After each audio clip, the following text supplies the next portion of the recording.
नवी मुंबई पुनर्वसन सामाजिक संस्थेच्या माध्यमातून लोकनेते स्वर्गीय दिबा पाटील यांच्या स्मृतिदिनानिमित्त एका कार्यक्रमाचे आयोजन संस्थेचे अध्यक्ष दशरथ भगत यांच्या माध्यमातून करण्यात आले होते।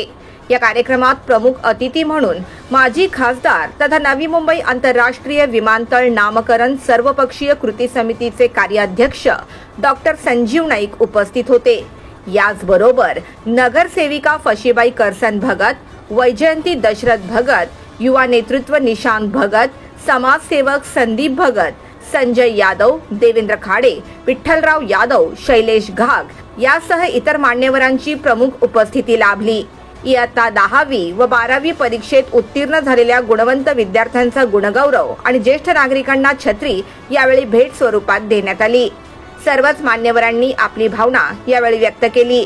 कार्यक्रमानंतर पत्रकारांशी बोलताना माजी खासदार डॉक्टर संजीव नाईक यांनी सांगितले की नवी मुंबई आंतरराष्ट्रीय विमानतळाला लोकनेते दिबा पाटील यांच्या नावावर राज्य सरकारचे एकमत झाले।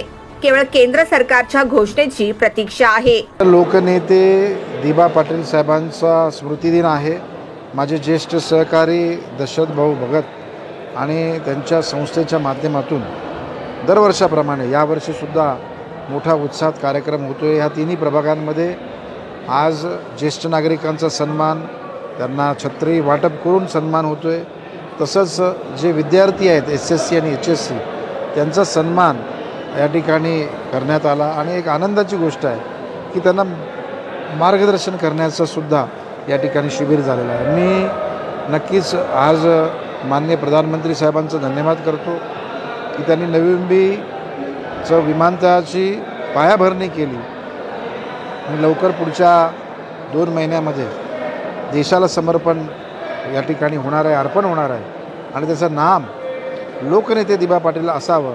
हा जो संघर्ष इथल्या सर्वच जनतेने केला, याच्यामध्ये काय फक्त प्रकल्पग्रस्त अमुकच समाज तमुक समाज नाही, संपूर्ण नवी मुंबईकरांनी या ठिकाणी त्याचं योगदान दिलं। याचा आम्हाला अभिमान आहे की त्यांचं नाव लवकरच या ठिकाणी देण्यात येईल। पुढे त्यांनी असेही सांगितले की या विमानतळ प्रकल्पामुळे तरुणांसाठी खूप मोठी दालने उघडी होणार आहेत। जवळपास 14 ते 15 हजार युवकांना या ठिकाणी रोजगार मिळणार आहे। विद्यार्थी तरुणांना आम्ही सांगू इच्छितो की तुमच्यासाठी खूप मोठी दालनं लवकरच खुली होत आहेत। साधारण 13 ते 14 हजार लोकांना डायरेक्ट नोकरी या विमानतळाच्या माध्यमातून होतोय। एक्सपोर्ट आणि इम्पोर्ट झोन होतोय। या ठिकाणच्या माध्यमातून होणाऱ्या ज्या विविध युनिव्हर्सिटीज येत आहेत, आंतरराष्ट्रीय युनिव्हर्सिटीज या ठिकाणी येत आहेत, मेडिसिटी या ठिकाणी येते। या सर्व सुविधा सुविधा देताना लोकांची, तरुणांची, स्किल नॉन स्किल लोकांची आवश्यकता लागणार आहे। 30,000पासून तर 3 लाख रुपयापर्यंतच्या पगाराच्या नोकऱ्या या ठिकाणी उपलब्ध होणार आहेत। माझं सर्वांना सांगणं आहे की चांगलं शिक्षण घ्या, चांगलं प्रशिक्षण घ्या आणि मग रोजगाराची निर्मिती होईल।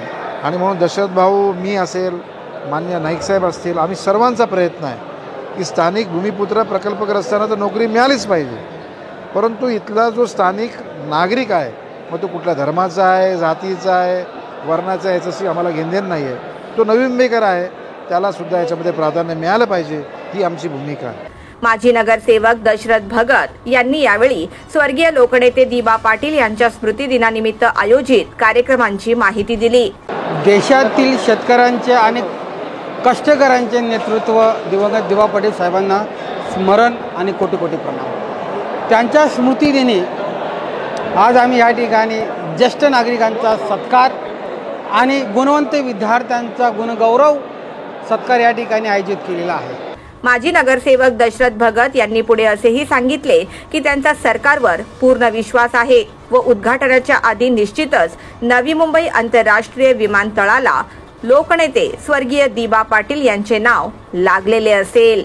दिबा पाटील साहेब हे देशातील शेतकरी आणि कष्टकऱ्यांचे नेते आहेत आणि दिबा पाटील साहेबांचं नाव नवी मुंबई एअरपोर्टला लागलेल्या ती घोषणा बाकी आहे आणि हे जे नामकरण आहे दिबा पाटील साहेबांचं नाव या विमानतळाला लागणं हा देशातील शेतकरी आणि कष्टकऱ्यांचा गौरव आहे, त्यांचा सन्मान आहे, त्यांची आयडेंटिटी आहे, त्यांची प्रतिष्ठा आहे। राहिला नामकरण उशिरा का होतो, आमचा विश्वास आहे सरकारवर, पूर्ण विश्वास आहे की लवकरच हा ज्याचा उद्घाटन आहे त्याच्या उद्घाटनाच्या वेळी तर त्याच्या अगोदर ही नामकरणाची घोषणा झालेलीच आहे. ती नामकरणाची पाटी आणि घोषणा लवकरच लागेल असा आम्ही आशावादी आहोत आणि आम्हाला विश्वास आहे. आणि ह्या दिनानिमित्त आज आम्ही विविध रॅली, विविध उपक्रम, सामाजिक उपक्रम केलेला आहे, जेणेकरून दिवा पाटील साहेबांचे जे विचार आहेत ते विचार सतत लोकांच्या प्रेरणा मिळावी, लोकांना प्रेरणा मिळावी, लोकांना बल मिळावं, म्हणून ही जी त्यांची स्मृती त्या निमित्ताने आम्ही जागृत करतो. Bureau report, the metro.